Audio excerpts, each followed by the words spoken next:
May of 1995, and a Bomberman info book is published called Bomberman Maniacs. It has some tips and tricks and explanations for a whole bunch of the Bomberman games. It's also where the 4 colored bombers in TG16 are called fake Bombermen. What's interesting here is the interview with the developers concerning Super Bomberman 3, for which there actually is a translation on the Shrine site. They talk about bringing mechanics from the PC Engine games to the Super Nintendo because the install base for the PC Engine was small, and sort of fusing everything together in Super 3. Yeah, we know all about that. The interviewer asks some in-universe questions, like where do the bombs come from? Apparently that gets asked all the time, along with what's Bomberman's antenna for, and is he a human? That's an odd one to me. So far, nothing has really contradicted him being a robot. Either way, the devs say they will never reveal where the bombs come from. That's the difference between Mario and Bomberman. Mario has an established universe. In Bomberman, nothing is set in stone. Okay, so Mario is an example of an established universe? Not an example I would have gone with, but okay. Then the devs say it's fun to see how different people imagine Bomberman to be and making up their own mind. I kinda like that. And only a child can answer with authority what his antenna is for. Who knows, it could be a solar panel that powers him. And who created him? Why, Mitsumori. Nope! We have a new backstory that never got fleshed out. Apparently, this otherwise unspecified bomber mother created him. Or something like that, the word isn't that specific. And his form is modeled after her son. So, kinda like Astro Boy? Meanwhile, Bomber Mother has a younger brother, Bomberman's uncle, who is none other than Bagura. Interesting thing for them to be related. Yeah, it seems this was a scrapped storyline for Super 3, so nothing to go by, but still interesting. The interview then goes into mechanics they have planned for future games. It's an interesting read. But what's this about Bomberman having no canon? Then why does it sometimes connect? You know what I say to that? If nothing is canon, then everything is. June of 95, and I should talk about the Club Nintendo comics. Club Nintendo was officially publishing magazines featuring Nintendo characters. In June of 95, Wario's Christmas Tale was published in Germany, and there is a fan translation for it. So this is a take on A Christmas Carol. Wario is Scrooge and Bomberman is our Bob Cratchit. But he isn't a Nintendo character. Wario and Bomberman cross over yet again.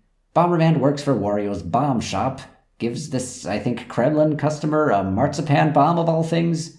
Wario treats him poorly while sitting around watching TV. Here he scolds Bomberman for asking to have Christmas Day off and then fires him. As the story goes, Wario is visited by the ghost of the past, Toad, then the ghost of the present, Link. He looks a lot like CDI Link here. Black Bomber is sad he doesn't have any money to buy presents. But who is saying this other thing here? Is it Black or someone behind the tree? What exactly is the relationship here? Is Black supposed to be Tiny Tim? Wario is visited by the ghost of the future, amends his ways, rehires Bomberman, yay, and celebrates Christmas. Cute little comic and another Wario Bomberman crossover.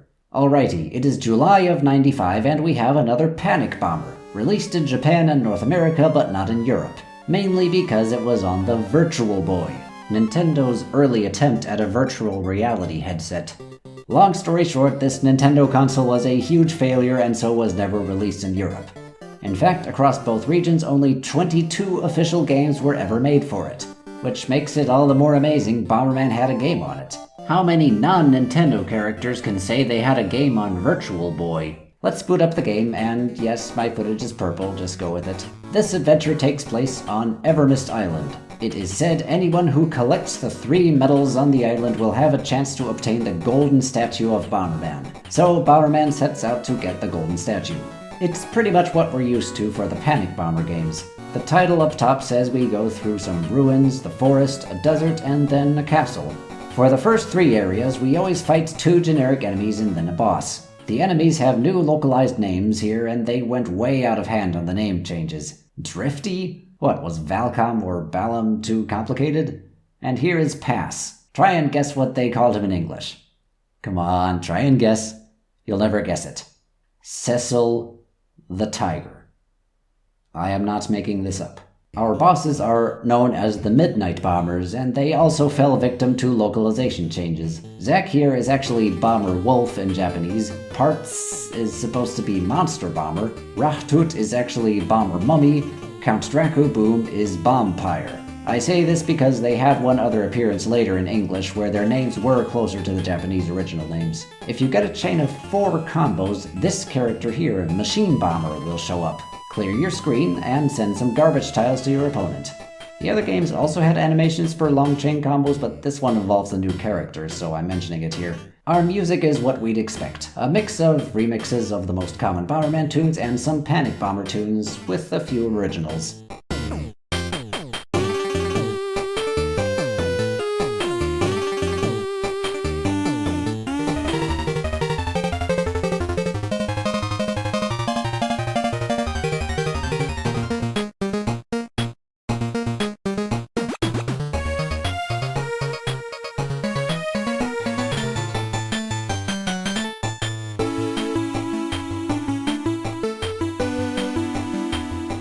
It's a short game. The first 3 bosses award us with medals. After getting the 3, we go to the castle to fight Bombpire.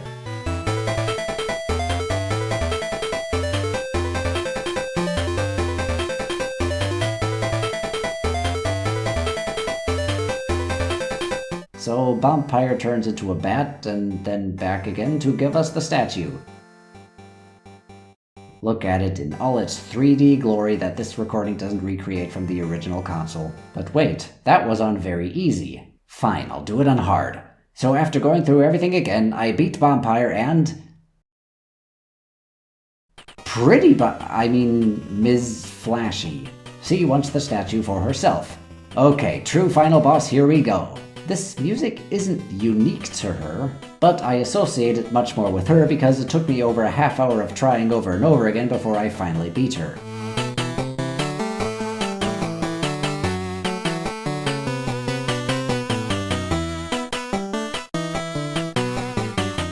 She's sad, but then we both sit together and watch fireworks and the credits.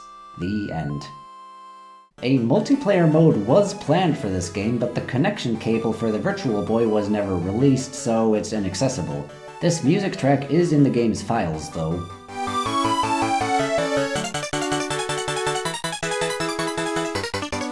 Overall, definitely less interesting than Panic Bomber for PCE or Panic Bomber W, but a game on Virtual Boy is certainly an achievement in my book. August of '95, and we have another proper Bomberman game. Bomberman Gb2. Now remember, Gb2 was renamed GB in the international market, so don't confuse it with the original GB that became Wario Blast. Unlike for GB/Wario Blast, there are no major differences between the versions except the title, so I'm just going to be referring to this one as Gb2 to avoid confusion. Okay, Gb2 was released for the Game Boy in all regions. For one of the first times, they didn't change the box art. We'll get to the guy in the middle, but Bomberman with a gun is certainly an interesting sight. Also, I think Blanca's holding that sword the wrong way around, but I'm down with Black Bomber carrying a sword. So this guy with a hat is referred to in English as Bomberman, but in Japanese this is a different character, Indie Bomber. Apparently there have been multiple generations of Bombermen, and this one can be seen as a grandfather to our White Bomber. Indy is from a time when Bombermen were a bit inferior and were produced for exploration purposes. Indy will always see a missing through to the end.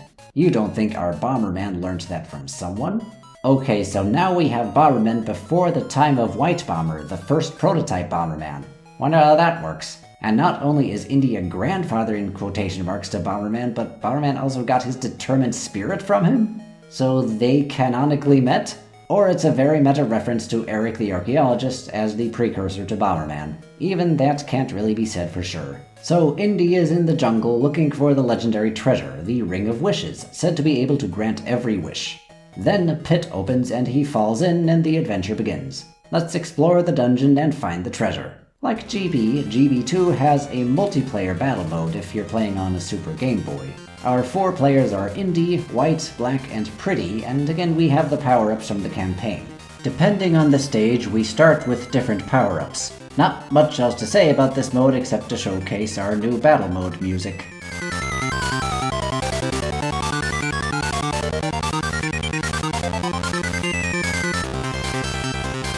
We start the campaign and we see that we no longer have to fight bomber battles like in Wario Blast. We're back to more traditional gameplay, but with a twist. Each and every world has a special condition to beat it, and you can always choose between two, usually the second one being harder. In the first world, the castle, either the challenge is a time limit or you have to kill each enemy in the correct order indicated by this arrow. In World 4, the pyramid has unbeatable enemies until you bomb all the crystals. In the harder version, there are fake crystals that bring poison gas into the mix. World 5, the desert has these tongue things that move you around when you step on them, and it always moves all of them on the stage. So there's an extra layer of challenge to keep things interesting. After each of the first 5 worlds, we receive a permanent power-up just like in Wario Blast. Instead of a kick, we get a whip, completing the indie reference. It even comes with its own whip stop. Then we have Dash, Tackle, Line Bomb, and Moto Bomber, as was the case in Wario Blast, but this time the Moto Bomber doesn't just jump over hard blocks. It also serves as an extra hit you can take, just like a heart. If you pause the game, Indy will dream of Pretty Bomber. But Indy was Bomberman's grandfather. Our bosses are themed after the whole exploring ancient ruins aesthetic. A mummy, a brick thing, a frog in a pot that shoots frogs in pots, I guess, a mask thing. Again, the music here is really solid.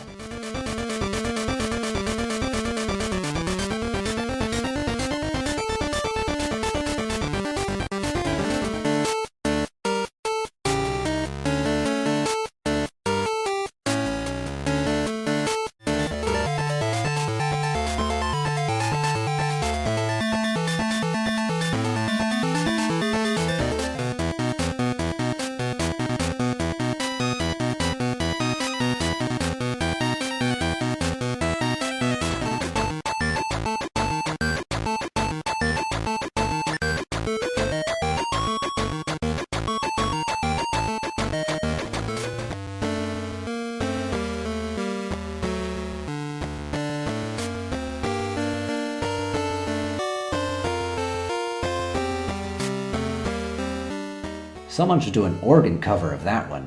After trekking through the castle, swamp, ruins, pyramid, desert, cave, and jungle, we receive another power-up. This time, it's one that maxes out all our stats from the start. Nice. I wonder if a challenge is coming. Oh dear, it's a boss rush. Okay, fight them all again, beat that mask thing, and...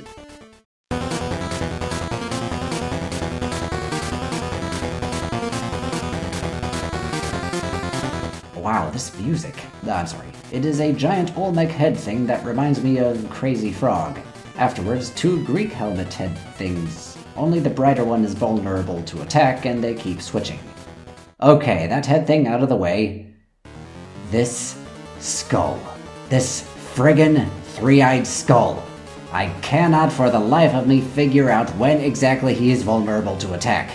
Apparently there is a trick to him, but I can't figure it out. So after a very long time of just trying to hit him until it works, we finally beat him.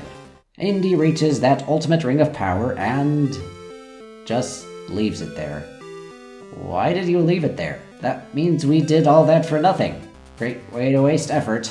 We aren't given a reason as to why he leaves it there. So are we to believe Indy Bomber did all that, went through all that effort, not because he wanted ultimate power or something, but just to prove that he could have it if he ever felt like it? But that way, it actually sounds pretty awesome.